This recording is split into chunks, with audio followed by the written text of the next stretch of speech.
Now it is 1 a.m. and I know not everything requires a response. And this is not one that I would really say deserves one, but I'm angry. So I'm here. I'm out of bed at 1 a.m. Let's chat. So Hwasa. Hwasa, if you don't know who Hwasa is, she is a K-pop idol in the group Mamamoo. She also makes solo music. She's made a song called Twit and a song called Maria. And she is well known, not in a good way. She's very well known for being a culture vulture, for appropriating cultures, specifically Black culture, on a grand scale. Very, very big, very big. She does things grand, and it reached a peak tonight. Because there are pictures going out of her, in, I believe, if I'm remembering correctly, Nigerian traditional wear, and she was wearing it in a way to scare people, you know, like boo, like to scare people. That's what she was doing. That was her goal. Now, before I begin talking, let me preface by saying I understand that I do not stand a group that is innocent. I don't like a K-pop group that is innocent. Everybody on this wall and everybody on that one has done something inappropriate, said something really racially insensitive, or done something racially insensitive. I am aware. There's nothing in me that's dumb. Even my old groups, none of them are clean. I'm well aware. No one in K-pop is clean, especially as a Black person. I would have to search high, low, and probably search for 17,000 days to find one group that ain't done something, and give it 3 days and they're gonna do something right then. So I'm telling you right now, there's nobody in K-pop that's innocent, and I'm well aware that almost every group has insulted specifically the Black community, if not the Black community, different communities of color. I'm aware. Okay. And I just want to preface that and say this: if I ever see you standing Hwasa on my TL or anything like that, you're getting blocked with a quickness and a swiftness that is so unprecedented, you won't know what to do with it. It's constant. And here's the thing, it's 2020. Your fave isn't dumb. Hwasa herself posted about Black Lives Matter. That is something that your fave did. That is something that she did. She posted about Black Lives Matter. She has at least opened her eyes to see what is going on with Black people around the world. And you, Hwasa yourself, have the audacity to scare people. Her use of doing that was to dress up in Nigerian traditional wear and walk out the house. That's how she wanted to scare people. That was her means. I don't know if we're picking up on the very racist tone that has, but you know, it's beyond me. Because I saw the do-rag situation when she wore it, and then when she had her backup dancers wear it. For me, that was like, well, she's just not gonna stop. I'm just gonna ignore Hwasa. She's not gonna continue to piss me off, and you know, I expect better, or hope that, you know, moves or whatever are holding her accountable. It's beyond me. It's not my business. I'm not bothering that anymore. But, you know, to see that was a lot. Especially like in the time period that we're in. We're in a very, like, you know, pay attention to the world around you type time. But this is pretty steep to me.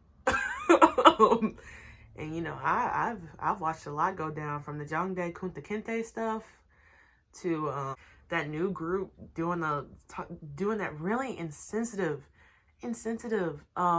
lyric in their song, is it XRO, about indigenous people, and they're talking about like being wild like an Indian, and then they do like a war call. It was disgusting on every every level. Was like, how do we just keep making it worse? And like the whole G Idol thing, and how they just like ethnic hip, and they just don't stop. They keep going. It's fun for them. It's like they do like cultural appropriation disco, because you're just so creative with your racism. Like, wow, how do you combine all of that in one? And then when people call you out, they're like, she didn't do anything wrong. She's Korean. So since we're sitting here, let's dispel a couple things, okay? Just because you live in South Korea does not mean that you have no idea what is going on in the world, especially if you're an idol. I don't know why so many of you think that idols stay as trainees locked in this little dorm with 2 apps on their phone, the Snow app and VLive, and they sit there and they grow up for years until, if they have to go to military service, they're men, or if they're women, they just continue to go through this in life and they just never see what's going on in the world outside of them. Like, they never leave their company buildings. They're like, the world around them, who's to say? I've never seen it. Even if we do tour, I've never seen outside the world. I've never opened my eyes. I've never went outside. I don't know why you think that your fave does that, or they have some sort of like, it's never clicked for them that other people exist. And not only do you think your fave is stupid, but you're dumb. Because you have to be out of your mind to think that idols in the year 2020 are walking around and they're like, I have no idea Black people exist. All right, what's not clicking for you that you think that nothing is clicking for them? Let me know. Like, let me know. Because I don't get it. And I'm not here to like slander. I feel like that would be very hypocritical of me to sit here and like slander K-pop or K-pop fandoms as somebody who still cares about both, even though I'm no longer directly connected. I try and distance myself. I like my groups. The whole thing though, it's not for me anymore. Like, I've felt a lot healthier not being as connected to it. But I feel like it would be very hypocritical of me to sit here and be like, K-pop is bad. K-pop fandoms are bad. You should not stand K-pop. You shouldn't be in a fandom. And I feel like that would be very hypocritical of me. However, K-pop in general has a humongous issue with doing things like this and be completely racially insensitive and then expecting either backlash to get their names out there or no backlash at all. And it's really bothersome because SM Entertainment would not exist without Motown. You wouldn't have SM without Motown. So if you can acknowledge that Black people are the blueprint to why this huge industry is what it is today, like, I'm talking about taking it back to first gen, acknowledging that that is why we have what we have today. Like, we wouldn't have the EXOs, we wouldn't have the Shinies, we wouldn't have the BTSs, we wouldn't have any of that without Motown. Without Black people. You ask an idol who one of their inspiration is, and you give them 3 people, and I bet one of them are Black. You can ask JYP, SM, YG, or Bang, and it would not matter. All of them are going to say somebody Black within the first 3 people, because we're the blueprint of the entire industry. So you're telling me you can acknowledge that. You can take what you like from our culture, but you can't acknowledge when things offend us? And I know they see it. It gets tiring because it's like enough being a Black fan and like dealing with anti-Blackness that can happen in fandom sometimes. Like, you can wake up. I remember in 2018 on Army Twitter, it was terrifying how many of us were getting messages every day calling us the N-word. And like, I was watching like mutuals left and right like have to clear out and delete CCs. And like, I remember like it was a whole period of time like anybody who stayed EXO got called a coon, like, ridiculously. And you already have to deal with enough just being there. So when you just like, I just want to listen to my music and relax, and you go to like the related videos, and then you click on one and you're like, oh, this person's a good singer. And then you see that they've done blackface, said the N-word, and just completely have appropriated your culture on numerous occasions. And you just have to sit there and be like, oh, rumph. Like, again, like, it becomes so desensitizing. I think this was one of the things that I was like, this is new. I was like, cornrows, we've seen it. Dreads, we've seen it. Saying the N-word, unfortunately, we've seen it. And then, but like, to see like Hwasa dressed up in traditional Nigerian clothing and say it was to scare someone. That was new. That was unprecedented. That was something we hadn't touched before. That way, and you know how hard it is to touch something new when you have groups like Super Junior in the industry? It's crazy. No tea, no shade. I don't understand Hwasa specifically, because she is literally someone who like has been attacked on like ways of like colorism, like people talking about how dark her skin is. She's been slut shamed because she's walked out without a bra. You know, people have always called her ugly. Like they've really like attacked her looks for years. And that's just something I personally won't do. You know, people call her ugly for years. And like, you've been attacked on so many fronts. And you understand enough to make a post about Black people to be like, these people are under attack too. But then you're like, you know, I should also attack them. Because it gets so frustrating. It gets so tiring. And I say that a lot. But like, it gets really frustrating to go and just like, because so many Black fans use K-pop sometimes as coping mechanisms, especially during times like what's been going on. It's like when you have everything in the world showing you how prevalently messed up it is and how unavoidably messed up it is and how many things we have to fix. For a while, I understand people just want to turn their brain off. And they're like, you know what? This group helps me turn my brain off. And you're like, finally, a moment to relax before I recuperate. And you go into that world of like experiencing that, and then you check your timeline and it's like, this person doesn't like Black people. It's every day. It's every day. And it's not just like Black people who deal with it. It's really not. It's like boy groups like go for Black people. Boy groups are like, let me get my cornrows and say the N-word and be like, I don't care about y'all at all. And then girl groups are like, you know what? South Asian people, I don't respect y'all, but y'all culture looks sexy. It's like, let me just like, do you mind? Like, do you mind if I just wear a bindi real quick? And everybody's like, don't do that. And they're like, I didn't hear that. And they do it anyway. And Native people kind of get attacked like, really like, not on the sly because it's never on the sly, but Native people get attacked by like everybody. Everybody touches them. Like everybody taps Black culture, everybody taps Native culture too. Like everybody's like, dude, like, real quick, I'm just gonna wear a headdress. Like, don't say anything to me. Don't call me out for it. And I'm throwing a headdress in her. Do you mind? Do you mind? And everybody's supposed to be like, okay.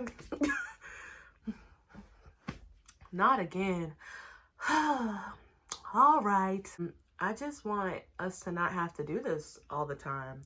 And I don't even know how to describe how I feel about this Hwasa situation other than like anger. I just don't understand how you can decide that you're going to wake up and put that on and people aren't immediately like outraged. Like there's still people excusing it. I don't understand how you can do that. Like I've seen a lot of stuff happen that's been like unavoidable. Like this was a controversy. You can't do anything to get around that. This is one of those moments, and I don't understand how people are like trying to find a way out of it. It is what it is. It's up to nobody else to fix your fave. Or maybe, just maybe, you should draw a heart red line. And I rarely say that. I haven't even said that for Bang Chan of Stray Kids. I've told people to give them to God, but I haven't told anybody to understand them. You mind your business. I mind my business on that. If your morals can uphold to keep somebody in your energy and you can keep monetarily supporting them and that's you, you do you. You do you. I rarely have hard red lines. How about one of my, like Jeffree Star, Shane Dawson, hard red line. By the way, you should watch D'Angelo Wallace's video on Shane Dawson. Like those people, hard red lines. There's no gray area. They're bad people. With K-pop, it's been very, very hard for me as someone who understands that you really cannot stand an innocent group to draw a hard red line. And there have been people who have openly very much so disliked, like Soyeon, if that's how you pronounce her name. I apologize if I'm mispronouncing it, from G-Idol. For me, she's a hard red line. I can't do her. Kwasa, your group did blackface. Apologize for it. Apologize for it. And then you just kept doing stuff. You just like didn't stop. And that's the issue. It's like when you can see growth in people, I can understand, because everybody has their personal growth story with seeing who they like, seeing how their own idol has grown. Like everyone has a group. But everybody has a group that they have watched grow from like a controversy into seeing the people that they are now. Not only are you seeing the growth, there are rare occasions, but occasions where you get an apology, and you know, you can see that idol grow from it and improve themselves. I have idols that I personally have seen that, and that's why I can't stand. But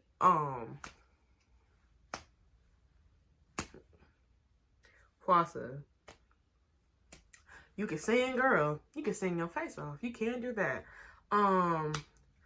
But when you said that, yes, we are all the same thing on your Black Lives Matter post, that did not mean that you a nigga adjacent. I'm giving you to God, because I can't do it no more. You didn't reach the new level, baby. Something different that we ain't seen before, and that is terrible. Because it's very hard to shock Black K-pop stans. It's to me, I feel like you've seen it all. As a Tiny, it was a hard week last week. It was like boom, boom, boom. You didn't really get. I was like, dang, that's new. But like, this is like new. This is really new. And yeah, I think we should all just give Hwasa to God. Mamamoo really, but Hwasa, give to God. Because you can be talented all day and still be a piece of garbage. Or you could be a person who does good things but still has very racist intents. That's all I'm saying. And I said I wasn't gonna ever make a video on K-pop isms, but you know, here we are. It's really hard to shock me. But to shock me enough to get me out of bed at 1 a.m. after I've taken all my makeup off and preparing to go to sleep, you really gotta do something. Shorty, you really did something. But you know, that's all I got to say. Thank you for watching if you got through all of this. Click the rest of the videos if you want to continue to watch. And that's all. Bye.